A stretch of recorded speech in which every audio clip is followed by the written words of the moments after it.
Okay. Boa tarde, good afternoon. Buenas tardes. Guten Taube. It is a huge privilege as well as a huge challenge to be on this final panel of such an incredibly rich and stimulating, mind-expanding series of exchanges over the last few days. So what I'm going to present is partly, can we have the next slide? So what I'm going to present is partly some reflections that my colleague Jennifer Constantine, who sadly can't be here today, but who was very much part of the discussions in 2016 and the thinking around the conference, and I put together, that was published in the Novos Estudos special issue that came out at the 2016 conference. And it's partly stimulated by discussions within my institute, the Institute of Development Studies in Sussex, which, as those of you who were at the book launch would have heard me mention, is an institute that lives in this place called Aidland. Okay? So Aidland is the universe inhabited by those of us who work on international development cooperation, primarily in a north-south direction. Okay? And it's a world that has consolidated a set of cultures and institutions and practices over half a century. Okay? And my institute has also existed for half a century, not coincidentally. But Aidland is in crisis, and we all know this. This is partly domestic. This is partly to do with the rise of right-wing populism in the global north. And it's partly geopolitical. The rise of the BRICS and now the unmistakable presence of China as the new gravitational field in the world. However, there are also drivers that are social and intellectual as well as political in this, which is the increasing recognition that as a world we're dealing with problems, some of which are common in the sense of our common future, our shared planet, our common climate. In other words, they are issues that must be dealt with together, and others that are shared. In other words, they exist for me and they exist for you. And that this has simultaneously occurred, this recognition, with a process of convergence between the worlds of global environment and development policy. Global environment policy always implicated the North in a more complex way than global development policy, where the North's implication was essentially to provide money in exchange for recognition of its hegemony. In environment policy, it's always been more complex and contested. And this convergence, together with this growing recognition of the nature of problems occurring simultaneously in differently sited communities, cities, and countries around the world, has led to this awareness, which is partly recognized in the Sustainable Development Goals adopted by the United Nations in 2015 and Agenda 2030, which I've simplified as development for everyone, everywhere. Very differently from the Millennium Development Goals, Agenda 2030 states that development is about all of our challenges. It's about inequality in all of our societies. It's about environments and cities in all of our countries and so on. And this has coincided with increasing attempts to promote what we at the Institute call mutual learning, which is a discourse borrowed from China, and challenging the North-South orientation that's traditional in Aidland. This IDS Bulletin, this is our house journal. This was published a few months ago. Our colleague Richard Longhurst edited it. Jenny was also involved in producing it. It asks, has universal development come of age? Can we finally start talking about the UK, about Germany, about Portugal, about France, about the US, about Canada, about Australia, in the same mental space as the Global South? And interestingly, it reprints a series of articles from the 1970s asking the same thing. I don't know how many people know that in the 1970s, there was a European country that was subject to IMF intervention and a serious austerity program after an inflationary episode, and that country was the United Kingdom. Okay? Click. But first of all, a bit of background on policy transfer in Aidland. So how did it, or does it to a certain extent, still work or not work? So essentially, what is being transferred? This isn't the Dolowitz and Marsh classic table, but it borrows from it pretty heavily, right? So essentially what's being transferred is others' experiences, third-party experiences. This is not the development experience of the United Kingdom, however many of our models may have been formed by that historical experience. It's based on abstracting the experience of other former colonies, right, to take around the displaced global south. The expertise claim has to serve a purpose of reiterating global hierarchies, right? Development knowledge is held by development institutions in which power lies in the north. And its emphasis in its correlation between the mode of transfer and the identities involved is about disciplining the recipient and simultaneously disciplining the donor into good donorship. But the donor-recipient binary identity is fundamental, and there's a very strong disciplinary and compliance emphasis which is associated in the policy transfer literature with coercive transfers, policy conditionalities, etc. And what is being diffused is essentially, we know all this, right? Neoliberal policy recipes, etc., but also increasingly aid management norms, how to be a donor. So you have things like the China DAC study group, you have the dialogue between Brazil and the OECD, which is about how do you give money in a way that is considered good practice in aid land. Aid land, for all its extremely severe problems and identity crises and crisis indeed of global relevance, has a high level of institutionalization and a remarkably consolidated availability of resources. I say remarkably because the turbulence of the world economy and of national economies in donor countries is actually not really reflected in its full extent in the availability of money for aid land. And as in the WHO transfers, I've put IGOs. I think what I mean is international government organizations, not all of which are intergovernmental organizations. This includes multilaterals, it includes organizations like the OECD, it includes bilateral donors acting together, which is also a common feature of the OECD DAC way of doing things. But increasingly, the operators of aid land don't just include people with sector expertise, water or health or agriculture, whatever, but basically aid management expertise, evaluation, design, appraisal, procurement. These are incredibly important. And increasingly, of course, the mixing of public and private capital in ever more dubious ways. So let's do a quick contrast with one bit of South-South cooperation. South-South cooperation is a very plural field. I'm sure Professor Milani will correct me on a lot of this or elucidate it further. But just thinking about Brazilian South-South cooperation, taking roughly the same variables, the first thing is that what's being diffused is direct experience, the country's own experiential knowledge, but it tends to be sector-specific. It tends to be agriculture, health, education. There tends to be a sector identity around it. The reason that expertise claim is being asserted is essentially to challenge the hierarchies I described earlier.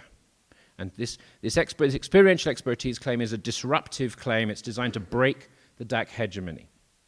And the South-South cooperation principles, very well established, again, over half a century of consolidation of South-South cooperation principles. They emphasize sovereignty, non-interference, horizontality within a bounded identity.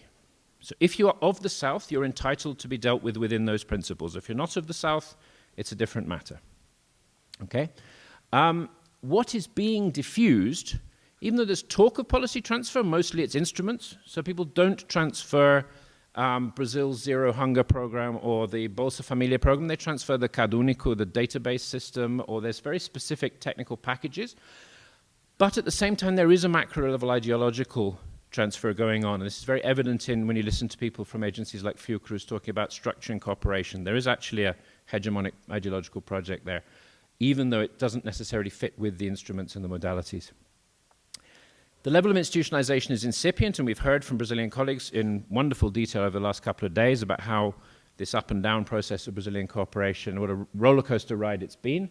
The institutionalization has not been consolidated in the formal sense, but there is a more or less consolidated set of norms and practices existing semi-formally in the constellation around Brazilian development cooperation, but the money ain't there. The money comes and goes. There isn't a stable resource availability. And South-South cooperation is basically government-led. Oh, wow. Was that a signal to stop, Liz? So very quickly, the operators then, differently from Aidland, these include technicians, people with direct experience. This is Dr. Enoki from Embrapa with his Mozambican colleague, Dr. Ecole, at a very well-known cooperation project in Mozambique. You probably can't see Dr. Ecole is wearing an Embrapa hat, and Dr. Enoki from Brazil is wearing a U-Michigan hat. So there's, again, this interesting imagery there. And the picture, which you can't really see, is very horizontal. The Mozambicans, Brazilians working together to fix the irrigation system. It's very, very south-south, very horizontal. But it also includes diplomats, right? This is a national foreign policy arena, much more clearly than in many countries of the global north. Finally, something we've heard a lot about, and I've learned a tremendous amount about, particularly in this conference, although I'd heard a lot of it from Osmani and other colleagues before, is about city-to-city policy. And Richard Strange showed us yesterday how meteoric the rise of this modality has been, even though it's not a new phenomenon. And again, if we contrast it, that maps from the participatory budgeting spread study, and this is participatory budget in Nampula in northern Mozambique. PB is one of the examples. We heard about bus rapid transit and so on. There are lots of other modalities that we've heard about how they travel. The point is these are based on specific direct experience, just like South-South cooperation, but it's locality-based. It's not sector-based, right? And the reason the expertise is being claimed isn't to challenge some global hegemony of the North. It's to brand your city and to help your political career, okay? So the identity bit is about a shared city's identity. We're all cities, we're all struggling with problems, and there's a relatively unproblematic construction of a shared identity. And what's being diffused are essentially socio-technical innovations. So they've got a hardware element. They've got buses and, there's a certain engineering aspect of it, even in the more kind of socio-political interventions like participatory budgeting. There's still a package nature about them. The institutionalization is limited. We've heard, again, it's multiple networks being brokered by these entrepreneurial ambassadors and so on.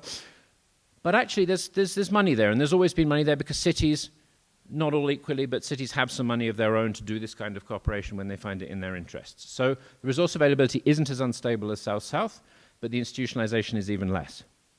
And it's led, obviously, by mayors and other local political operators, and we know, of course, from Osmani's work and those of others here, about these brokers and ambassadors, many of whom have worked in public office, and we've had some of them with us over the last couple of days, but others who are more a consultant-type operator. Okay, so what do we get from all this? So first of all, this is an arbitrary separation. These modalities increasingly talk to each other. The triangular development cooperation or trilateral development cooperation is increasingly connecting the institutions of Aidland and South-South cooperation providers. South-South cooperation itself promotes decentralized cooperation. It's a modality within Brazilian development cooperation. And of course, we know about the World Bank also fostering Cities Alliance and other similar diffusion mechanisms for city-to-city cooperation. So it looks like it's all converging and it's all going to be fine. We're going to get where we need to be for universal mutual learning for the Agenda 2030. Well, not quite. Because certain key issues around hierarchy and exclusion have actually not yet been addressed. Okay? Obviously, Aidland is built on hierarchy. It was designed to maintain a post-colonial hierarchy, and that model is bust, but it doesn't mean it's gone away.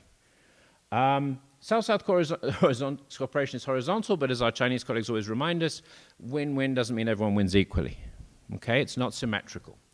And city-to-city can also favor ever greater accumulation in global epicenters of urban innovation, which distance themselves still further from the smaller urban centers in their hinterlands, okay? And then the exclusions, well, Aidland won't talk about domestic policies. That's where we started. That's the problem, right?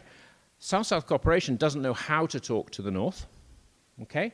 And city-to-city doesn't know how to talk to the rural world, where a substantial portion of the world's 7 billion people still live. And of course, citizens themselves actually have a very limited say, even in South-South cooperation. Brazilian South-South cooperation had essentially one central government-supported, social movement-led cooperation experience, right? Am I wrong, Professor Milani? I don't know any others apart from the one that the Secretaria-Geral da República supported, right? So even the Brazilians didn't actually manage to institutionalize civil society participation in government-funded development cooperation, okay? And so civil society organizations are present, but more in an ambassador, broker, and consultancy role than in a social movement modality.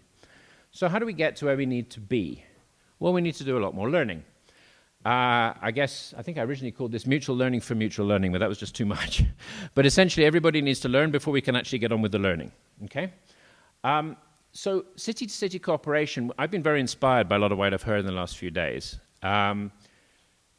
The energy that comes from just not worrying about the status hierarchies of who's in the north, who's in the south. Let's just get on and fix our problems. Let's just get stuff done. Richard Longhurst, in the Ideas Bulletin I mentioned, he writes about reputational risk to northern policymakers who import lessons from the south. You need to be very high status, very powerful already to say it's important. So, for instance, Lord Crisp, who used to be head of the National Health Service in the UK, can get away with saying, let's learn from Kenya, right? But a junior health system manager in the UK can't, okay? That reputational risk doesn't seem to exist in the same way for cities. So that's a really interesting, powerful factor in freeing up some of the space for mutual learning. South-South cooperation, of course, has this fantastic experience of bringing directly lived sector experience into cooperation, which is something the North has largely lost. That's something incredibly valuable that has to be held on to, as well as this broader political challenge of the essential underpinning assumptions of cooperation and transfer. But also Aidland has some stuff that the other modalities don't have and that they need. There is a lack of consolidated institutions, both in South-South cooperation and in city-to-city cooperation, which can provide a stable access to funding, make them less prey to the operator syndrome. There's a wonderful emergent spontaneity to city-to-city cooperation, but there's also an awful lot of charlatanism and what we call in Brazil, selling fish, okay? So there isn't, the lack of normatization is opportunity and risk at the same time.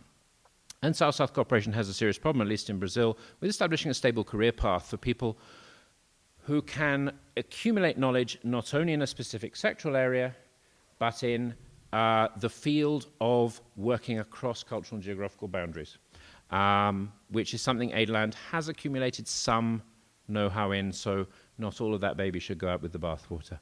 So I think what we should just have is more conferences like this one, so we can carry on learning from each other. Thank you very much.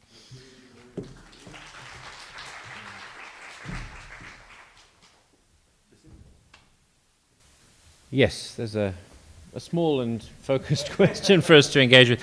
I mean, the place from which I speak is that of an indisciplinary scholar. So, I mean, development studies is what you study if you don't want to have a discipline, right? So, in that sense, I have a get out of jail clause, which is I can claim to be more of an outsider than an insider. I also operate in an institution where publishing in disciplinary affiliated journals is less central and so on. So there are other peculiarities as to, from where I speak about this. But speaking personally, the opportunity to learn from and learn about the work of people in this room, like Diane, like Les, like others who are here, David who was with us, has been immensely enriching as a development studies practitioner, and it hasn't felt, but this is to do with the historical conjuncture we're at, it hasn't felt like a disciplinary discomfort zone. It's felt liberating because, as I tried to sketch out, development studies is needing to push its boundaries, and this is a really useful way to be doing it. So partly that's to do with intellectual frameworks and their plasticity and their adaptability to connect with different sub-areas of thinking within my field. And partly it's to do with people. And I think this is an opportunity to pay tribute to Osmani as well, because actually the living proof that the disciplines can come together in ways that are remarkably free in my somewhat untutored, eye of disciplinary turf marking, right? I mean, surprisingly to me, if you like, I found liberating, enriching, stimulating, and it just made me want more. So, yeah, here's my vote for yes, it can be done. Yes, it has been done. Yes, it will be done. I guess. Thank you.